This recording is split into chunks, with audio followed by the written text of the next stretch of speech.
Hello and welcome to the look ahead for Tuesday, the 5th of December, with me, Fiona Sinkosa, Senior Market Analyst at City Index. So, on the earnings front, we're going to be looking at numbers from Ashtead and Ferguson. And then on the economic calendar, there is plenty going on. Kicking off with the RBA interest rate decision. Now, the RBA raised interest rates by 25 basis points in the last meeting to 4.35%. They're not expected to hike interest rates again, particularly as inflation is showing signs of cooling, eased to 4.9% year on year in October. However, we have heard some hawkish remarks from RBA Governor Michelle Bullock in recent speeches. So the chances are she's going to be saying something along the lines of leaving the door open for further rates if needed.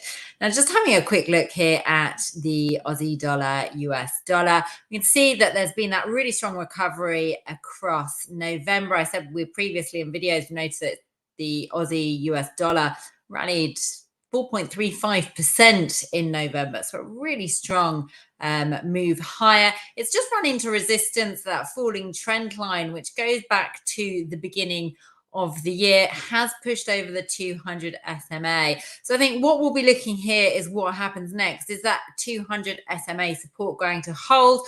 Will the bulls be able to push above that falling trend line resistance? That's around the 0.6690 level. So we'll be looking for a rise over that. If we do get a close above there, then that will bring the 0.68 level into focus, which was the May high. And then above that, we'll be looking towards 0.69, which is the July high. Now, as far as support is concerned, I mentioned that 200 SMA. That's a pretty key level there at around 0.65. 80, and below that, if we do see a break below that level, that will bring 0.6520. That's a level that we can see that's offered support and resistance at several points across the year.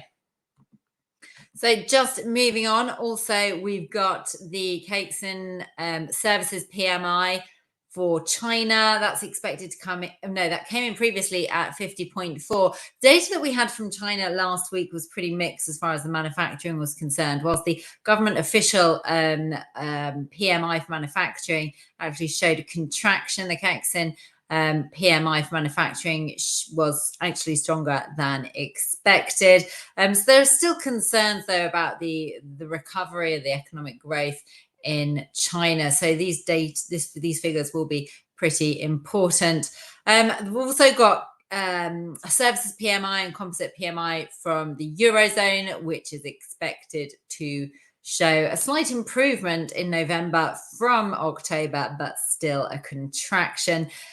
Also from the Eurozone, we've got the PPI data, so the producer price index that measures the inflation at the factory gate level, and that's expected to come in at 0.2, down from 0.5% in September. Really going towards the views. Sorry, just bear with me. I'm just going to put the right chart up now.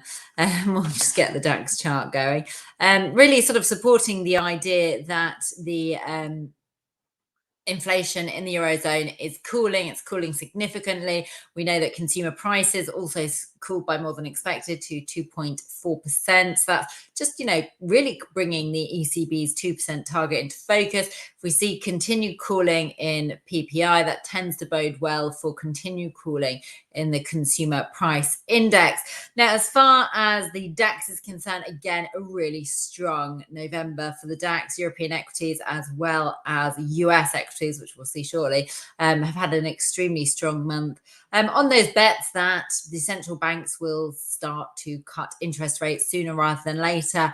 The market's currently pricing in a full 25 basis point cut by the ECB in April of next year, and pricing in 125 basis points of cuts by the ECB across 2024. So there's a lot of cutting that's being priced in right now. Now we can see that the DAX is trading in that bullish channel and that ascending channel. It's actually just testing the 16,430 level, which is the June high. If we get a break above that, then we can see a test of the all-time high, which was reached in July, above that 16,500 level. And I think a break above there, then that will bring, take bulls looking towards that 17,000 round number. On the downside, support can be seen at 16,200. That was the early July low, and a break below that will bring that 16,000 level back into focus. That was a level that the DAX, struggled around or consolidated just below before breaking above. And then just looking ahead to what we've got from the US. So we've also got the UK services PMI, which are expected to confirm that 50.5 level, up from 49.5. That was an upward revision in the preliminary. Sorry, it was a stronger than expected preliminary reading. So it showed that the UK service sector, the dominant sector, is actually in expansion territory. So above that 50 level, which separates expansion and contraction. As far as the US is concerned, so we've got the ISM numbers coming in there.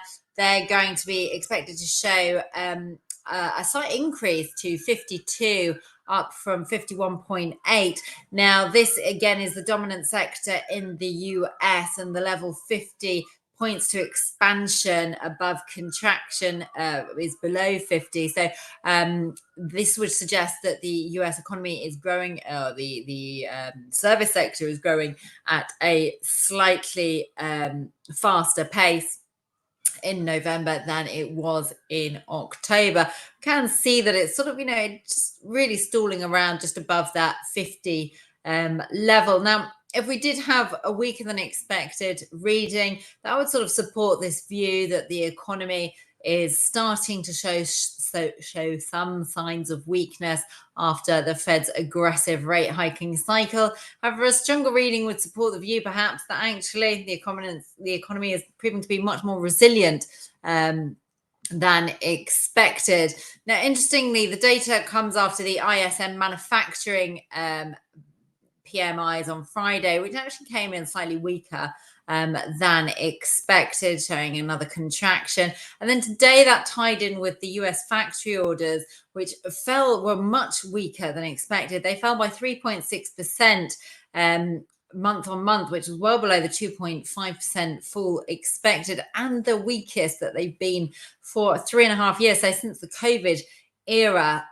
So that does drive home that message that perhaps actually the US economy is seeing some signs of weakness as those rate hikes start to take effect in the real economy. Now, we have seen, this is the S&P 500, that the grind higher that we've seen that, really strong November, but just recently towards the latter half of November, there has been a little bit more of a consolidation.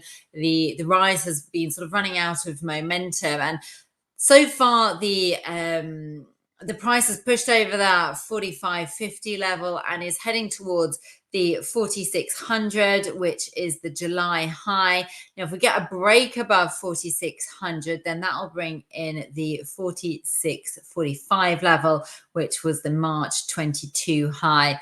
On the downside, I think we'll be looking for some support in the region of the 45.35. That was last week's low.